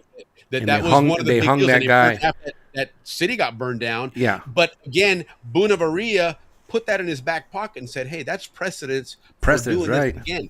So they will defend a treaty, right? So he knew he had but what he didn't have was the Junta Revolucionaria. And he still didn't have those guys. Those guys were still trying to do their own deals. You need a government that is going to play ball.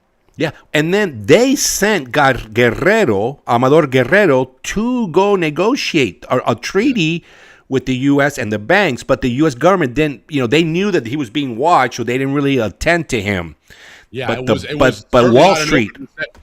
Yeah, correct. Wall Street did attend to him and gave him the backing. So now Buenaventura knew they had the backing. They had presidents on the U.S. on the Marines, acting on a treaty. So he was ready. So that's when he made according to the story we got, was able to. I still don't remember how he got the Panamanians on his side. But he was able to get the Panamanians on this side, and then the Panamanians agreed to have, instead of Amador Guerrero, since the U.S. government wasn't attending to him, they were going to have Buenaventura as their special. How he got him on his side was that volcano in Managua. Well, because they realized, hey guys, we have a very small window to become independent, and that's all contingent upon Americans coming here to build a canal, or we're screwed. And so as soon as word got out that, hey, there's a Managua option there, guess what? People in Panama said, we better act now because our window is getting ready to shut, and we were going to be Colombians for the rest of our lives. That's what happened there, I guarantee you. Yep. Because they say that he's the one that went around and planted that seed of that volcano being so dangerous, when it turns out that the volcano was nowhere near the canal route. But as we learned from Dave also, in around that time, a big volcano exploded in St. Lucia that killed tens of thousands. And so that was enough. You had limited news coverage back then. So you could throw a story out there that the entire population would buy into, and that created the narrative of importance. And that was the guy Bigelow, the journalist Bigelow, that promoted that. And that's how he helped out in a small way with the canal being. Sure, that's the way to vote, because the United States at that point was ready to go to Nicaragua. They were ready to build that canal there, and Buenaventura, regardless of what his reasoning was, because obviously most of us agree that his reasoning was personal financial gain. Mm-hmm. Hey, you know what? Knock yourself out, man. It's like Michael Jordan wanting to play for all that money, but if he brings your city championship, you're happy as hell about it, right? And so this guy, regardless of what he was doing, he was bringing Panama a country, and he was bringing the United States a canal. So and we also learned, Willie, before he brought the United States into the deal, he tried to get the Russians to take over. Yes, so all that was going on. The czars and all those guys were behind this whole thing. And the czars said, if France, the government of France gets behind this, and then they would have gone and taken the deal. So we had an opportunity to be French-Russian before we were even Panamanians. So, wow. I mean, that could have gone that way. You know, the Junta Revolucionaria would have had to go, what? Now we're fighting the Russians? Zonians could have been Russians. Who knows what we could have been, man. So, guys, it's like everything else. It was magical how this all came together with a little buying off, little bribery. What they said back in the day about the United States and their history, that manifest destiny. This was meant to be. It was meant to happen this way, and I'm not complaining about it one iota. You know, it all came together magically, and just exactly the way. So here we are today with an. Well, Ricky, again, it's very hard to dispute your assertion that Buenavarilla is the father of the Canal Zone. Yeah. He brought the Canal Zone. He stayed with it, no matter how many times the door was slammed in his face. I mean, at one point he was broke, right? He went down to Panama as an engineer initially. And you know, he had to make what they call, you know, corporate decisions, you know, like letting the U.S. change the terms a little bit from the original. And, you know, a lot of people are upset about that, but, you know, that's what it took to. You don't get a country with it because I'm telling you, the United States was 1 foot in the door in Nicaragua already. Yeah, they were ready to start that over there, and once correct. they did, forget it. There's no turning back. And they had the funding too. They had that $50 million funding. It's a miracle it happened this way. Yeah, thank God. And then I'm much better being Panamanian American than Nicaraguan American. No offense. So the four team, there was actually 5 teams. The first team, Junta Revolucionaria. Second team, Team USA. Third team, Team Colombia, Panama. Fourth team is, like Willie mentioned, the Liberals. That helped out as well. They helped mostly by spreading out the Colombian army and, you know, having to fight them, but mostly up by on the Atlantic coast. In general, in that region, it was really easy for even people like you said. You know, when we talk about, for example, Shaler taking his own money or money from the railroad to pay these guys off. Well, you know, it's probably not like this guy himself walked around with a bag of money and looking at soldiers and paying them. He probably had some help, but the locals were more than willing to, because deep down inside, most of these guys were anti-establishment to the Colombians in Bogota. So, you know, if someone says, "Hey, can you help me do this?" and it's going to stop these Colombian soldiers, they're like, "Yeah, hell yeah, I'll help you out any way I can." These guys threw me out of Cartagena 10 years ago. You know, so yeah, and with them there was also a very liberal civilian class as well that helped out, and those were the bankers, the lawyers, and the journalists. Well, the merchant class in Panama was huge for many years, because you think about this, you've had a merchant class in Panama since the 1500s, and they had to play both sides. They had to play Colombia, the U.S., the French. They had to play every side till today. Merchant family class, and you're part of that till today, Willie. And you go back to the 1895, 1900, and all of a sudden there's talk of a canal being built in Nicaragua, and you realize that, hey, Panama as a center of importance is going to cease. Correct. If that canal is built. The railroad, which was the most the richest entity at the time, correct, they were going to lose it. So we realized that the Panama Canal proved that the Panama Railroad was great to support the canal, but once the canal was built, the road became almost obsolete. Yeah, man, what a show that was! That was a great show. It was a greatest show to learn about all those behind the scenes going on. Absolutely, because, you know, the story we get is so watered down from what really went on. You know, like the liberal side and the Team Colombia side, and are so small but yet so important, right? Yeah, it's almost like in World War II, you had like the Battle of Midway, turning point in the Pacific, small war, small battle, but major implications. Right? Same thing here. You have some small players, but major implications in global commerce for the next 150 years.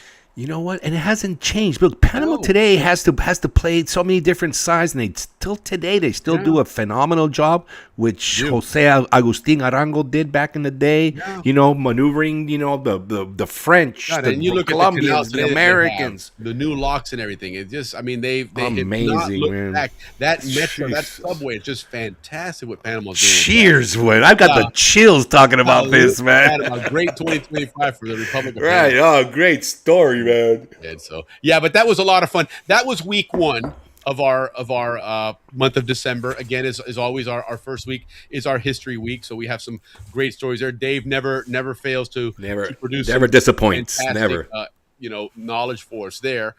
Week 2, we had a change of schedule a little bit due to some scheduling factors, but we did our Canal Zone dictionary, and that one was kind of cool. It was fun, man. I had so much fun. Everybody had fun that night. They do. I mean, that one always it's always fun how that we think we know the zone, but we don't always know it as good as we think we do, but there was some interesting terms there. I think 440 was one of the terms that you mentioned there. And 440, yeah, 440. 440 again.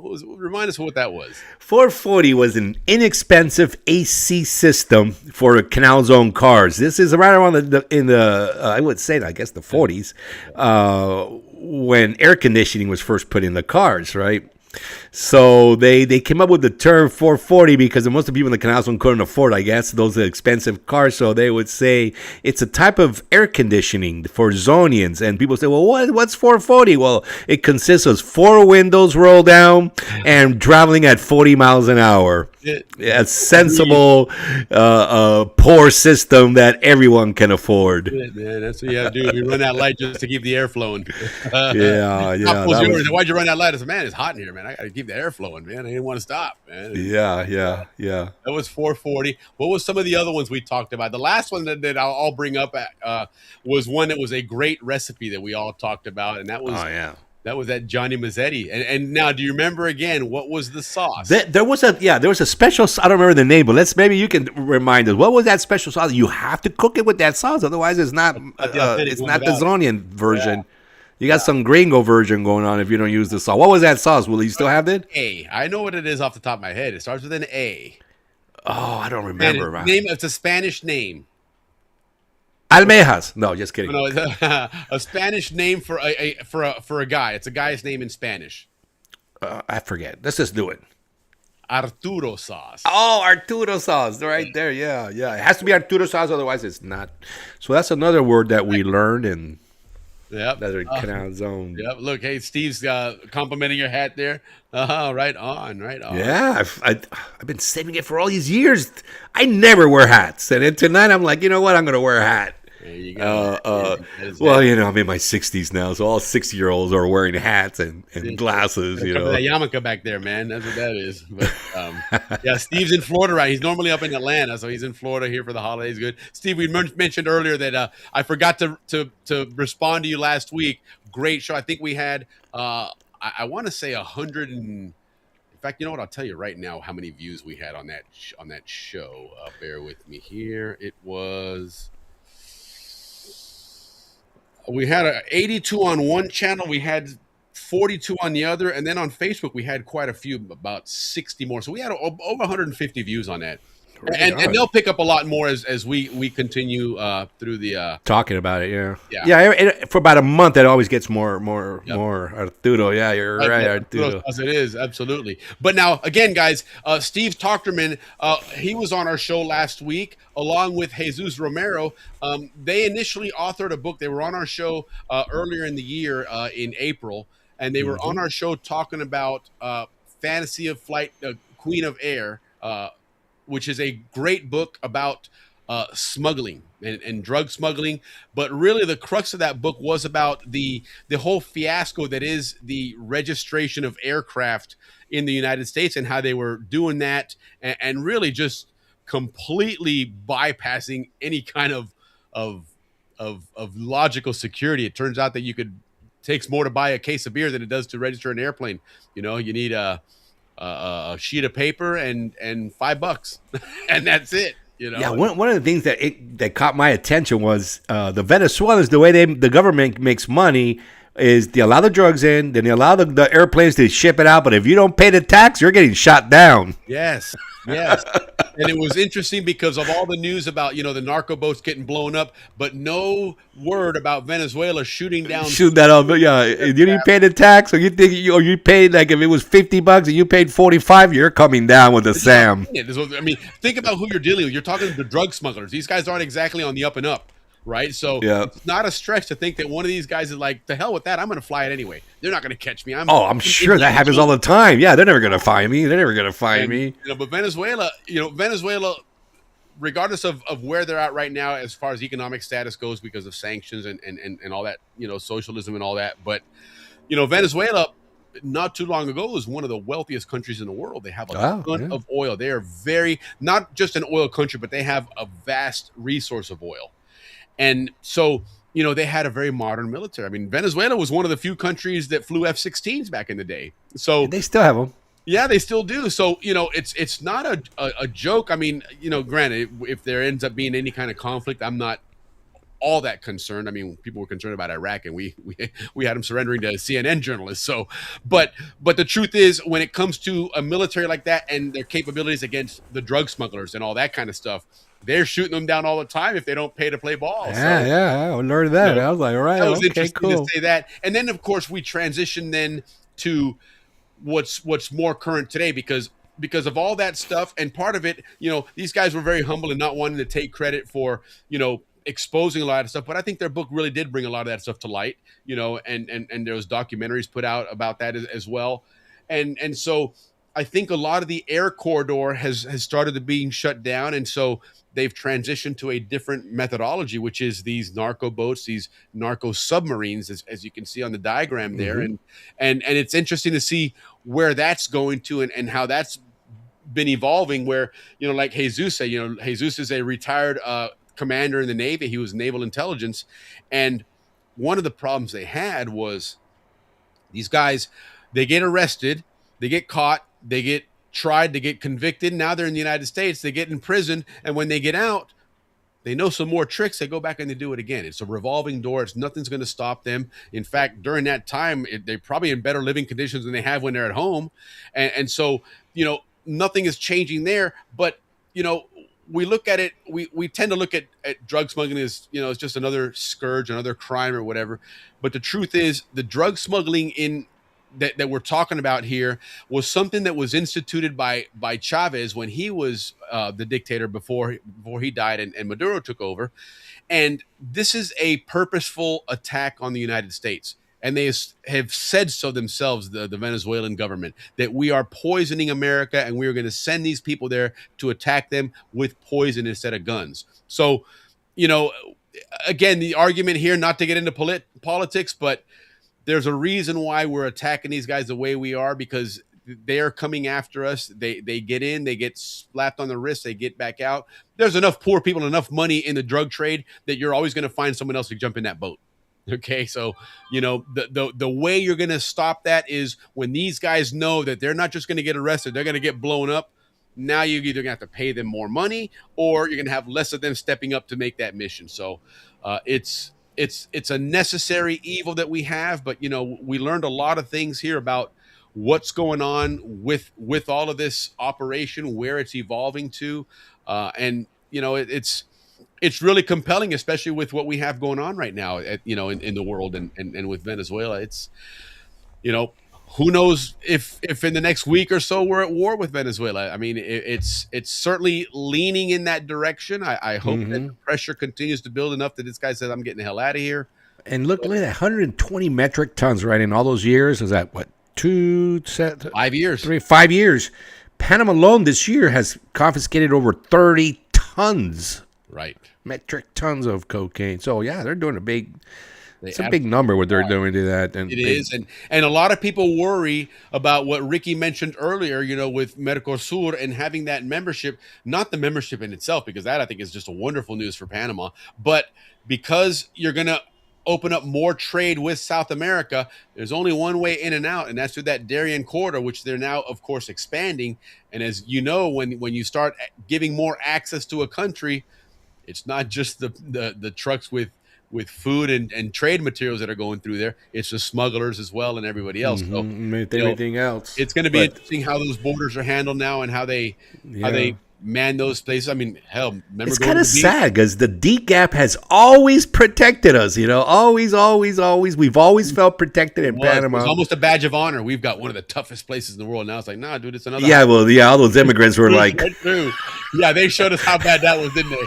I had this conversation with one of my stateside friends, and I was trying to explain to him, like how we were just scared of that area. You would get eaten by the locals, and it was just impregnable. And jeez, that whole thing is gone now, right? Yeah, no, absolutely, and it is. But that's progress, right? It's all part of the gig there. Yeah, again, that was Mr. Tuckerman. Thank you so much. It was. Well, this is all based on your information. There's an interesting program out there I'm using now, an AI program called Notebook LM. Wonderful research tool. And all I did was took the URL to this show last week, the YouTube URL. Willie's getting talented, guys. But you know what? It's all thanks to you guys. You guys help fund all this stuff. Yes, so everything you see is things that you guys are funding for us. Absolutely. So the more you fund, the more the show gets like this. Not technical, but up to date. I took the YouTube, the URL for last week's show, and I plugged it into Notebook LM, and it came back, and it drew up this infographic for me and everything. I didn't prompt any of it. I just said. And Willie and I were having fun. This is not the first one. We were having so much fun. Yeah. The different ones of these popping up, but this was the best one. And it had like a nuclear submarine. I'm thinking, no, they ain't using that shit. It's not quite that sophisticated. Yeah. But, that was really cool. And but again, thanks to you, Steve and Jesus, for providing us all that great information. And it was so relevant. Really, God, thanks everybody. So on point, with what's going on now. So this show is truly everybody. Willie and I are just chit-chatting what you guys teach us. But it's such a community show, Willie, man. Really 2 years and we're going strong, man. It's sure. And guarantee we'll be here next year, guys. That book, Final Flight, Queen of Air, you can see the website down there scrolling across. Yeah. Go ahead and reach out there, and you get a signed copy of it with free shipping. Final Flight, queenofair.com is a website. You can also message Steve at 470-757-6399. Poor guy's going to be getting calls all night now.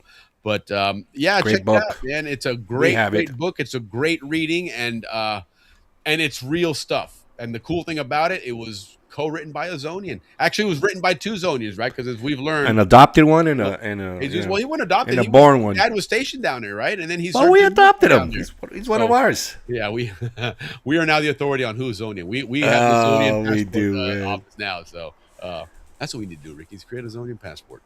There you go. A Zonian passport. Yes. Yeah, that was cool. It was a good show. It was an interesting show, an interesting current events dynamic. Most of our shows tend to go, back in time to the nostalgia of the zone, but this is close to home. It reaches close to home. There's, military keeps making more inroads back into Panama again, as we've seen over the last probably 6 or 8 months, and that continues now. So, Willie, the same exact conditions that were there in 1989 that caused the invasion of Panama, same exact conditions are there in Venezuela. I mean, to the T, everything about it. The players there, the causes, the reasons, the rhetoric, the buildup.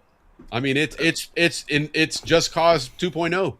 Correct. It really is, and hopefully it turns out the same and maybe less lives lost if it comes down to that. But the pressure's ratcheting up on this guy. There's even been rumors of Panama accepting him for of him going to Panama. Yeah, but it's and he wouldn't be the first general that goes and retires in Panama. Remember the Haiti guys went there. Oh, well, back in the day in 1979, the Iranian Revolution. The Shah went there. That's right. No, there's been several that have gone there down there. Panama always plays. It's a big country for being such a small country. You know that. Panama happens when you got the big brother there right next to you, and just that relationship, man. People tend to love you when you have such an important place, man, because you can screw my commerce up if you decide not to let my ships through there. So you got to play nice with Panama. They've got. They have the shortcut. Yeah. Well, we see other words that we learned. We learned the most venomous snake in Panama, the fer de lis. The fer-de-lance. Fer-de-lance? Yes. A reptile, most venomous snake, pit viper. Snake. That fer-de-lance will go after you. That's not one of those. Most snakes are not aggressive in that sense. When they strike at you, it's because they feel like, hey, I got no choice. I either strike you or you're going to attack me. Yep. But the fer-de-lance, even when the danger's gone, they're like, the hell with that. I'm still pissed off at you. And you're running down the hill, and that shit will chase you, man. Fer-de-lance. Yeah, it's got an X marking. So if you see an X on a snake, you better. I don't know what to tell you. You're in big trouble. And then the other two were the Barba Maria, for that obviously a neck, yellow under his neck, and the third one Terciopelo. Right. Those are the three. And Bushmaster didn't even make the list. I mean, guys, like I said, growing up as kids, we were scared of the Bushmaster. That's what we always told. It had the notoriety, you know. It had that ring to it, Bushmaster. You know. I think it's like there was like an army group in Clayton called the Bushmasters, or wasn't something like that as well? Probably. Yeah. Yeah, and there's a gun. I think is a Bushmaster. One of the rifles they call it a Bushmaster as well. So legendary. That's not even the scary one. It's got a ring to it, but you know the Furlance. Which is kind of a sissy name, but yeah, sissy. Yeah. Barba Maria. You know, they just don't scare you. Put these teeth Terciopelo. Come on, that's not gonna scare anybody. Bushmaster. And he's probably the cupcake of the snake family. All the other snakes laugh at it. Bueno, Willie, man. Sorry, man. We're again going everywhere, man. All good stuff, man. It's all part of the gig, man. It's good times here, good times in the Canal Zone. But you know, it's holiday season, so you know, it's the time of the year when we just talk about all kinds of crazy, nutty things here. You nailed it, Ricky. Yeah, I nailed it with something. And sorry, Willie. We had this habit at the end. I start getting. I want to start touching things. All right, I'm just gonna keep my hands like this. He does, man. He just can't stand it like a little kid. It's like that sign, "Do not touch." Oh boy. Yeah. I want to click everything that's popped up because there's so many things to. Yes. Yeah. If you look at our platform, our screen, whatever, there's a ton of little things to touch. Yes, and Ricky's got to touch every one of them. Every last one whenever he can. Good to see you there, Chris. Hey, Chris. You from the Canal Zone, right on. Chris had a birthday just the other day. Happy birthday, Mr. Chris. He's all 32 years old now. Yeah, absolutely. So, no, that's exciting, man. Good for you, Chris, and safe travels on your way back to. Safe travels, my when you good get friend. there as well. So, but no, listen. Again, it's the holiday week, so things are a little bit crazier schedule-wise and stuff. People are busy doing things, and again, it's just a quick recap show. But next week, don't forget, it's the beginning of the new year, right? It'll be January 2nd. So we start birthdays again next week. Yeah, so if you got birthdays, let us know. We're going to be promoting our birthdays back by popular demand. People have been requesting it, so we're bringing it back. And Willie and I have our sources of where to find birthdays, but are not completely. So if anybody out there wants us to know, wants to throw out a birthday, let us know. Email us or post it or any way you want. It's always fun to do that. You know? Starting next week, we'll do our birthday again. We haven't had that Murga song in a while. The La Murga and the celebration. And that's fun. Because I guess it's important, you know, Willie, for the world to know in history who the Zonians were by name. And in birthdays, people will know by name and when they were born. Listen, it's part of the Zonian culture, okay? And I'm dead serious when I say that, in the sense that when you go to the reunion in Orlando, right? And I've experienced this so many times at that reunion. You're sitting somewhere or you're in an elevator with a non-Zonian that happens to be staying at that hotel, and they see that you've got your hanging tag or whatever with your name on it in the Panama Canal and all that good stuff, and it's always the same conversation. Who are you guys, man? You guys, they see something special in this group, right? They see this community. They see it really is unique. And so, you know, to other people, they're like, dude, you're running a quote unquote public show and you're mentioning birthdays. And who the hell knows these people's birthday? We know, okay? We all know there's so many people jump in and celebrate the birthdays. It never fails when we do the birthdays. You mention one or two of those names, and next, you know, 3 or 4 chats go, oh, hey, Bobby, happy birthday. Hey, Bobby, happy birthday. You know, it never fails, right? And that's part of the Zonian culture that makes us different than others. You know, there's other U.S. territories that were probably out there. I'm sure there's a Guam association that's wonderful. I'm sure there's I'll tell you something else that's very Zonian. If you miss more than 2 days of school, remember, all our teachers would get us to write you a little card, get well. Right. That's another thing about the Zonian community. I still have a few that my mom saved from back in the day. It was a very family, community type setup. Always has been. And that's what the show is. So we have fun doing it. Ricky and I were, as we started tinkering things, that was one of the ones that we tinkered with. But over time, we've been like, you know, we both miss this, man. And I don't think either one of us wanted to bring it up, but we both are like, man, we do miss this. Yeah, let's do it again. So, well, we got a few people asked us why we weren't doing it, so we thought we brought it back. So I think it's a good thing. You know, the Canal Zone Museum, which is becoming world renowned now, both Forbes and TripAdvisor are promoting it as a have to go.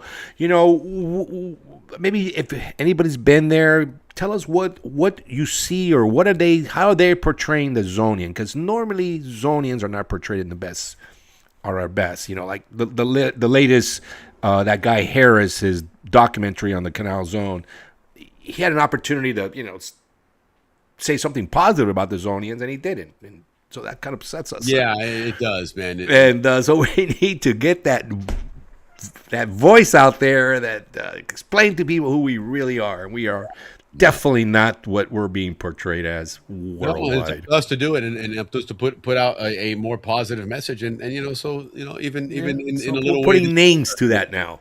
Who we were.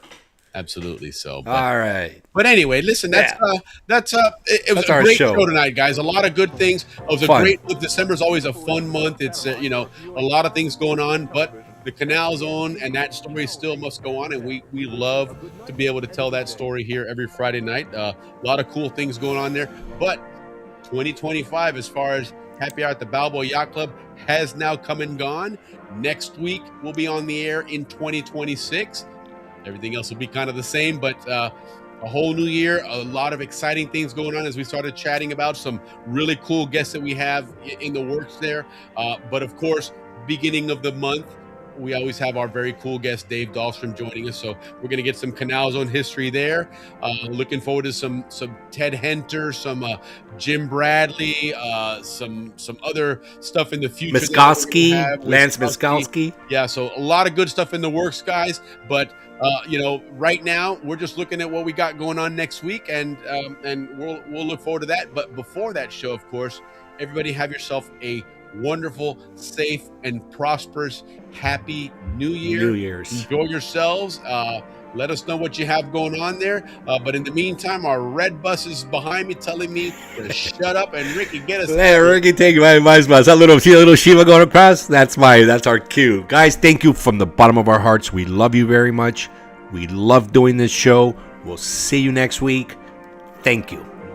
Cheers, everybody. Salud. Happy New Year.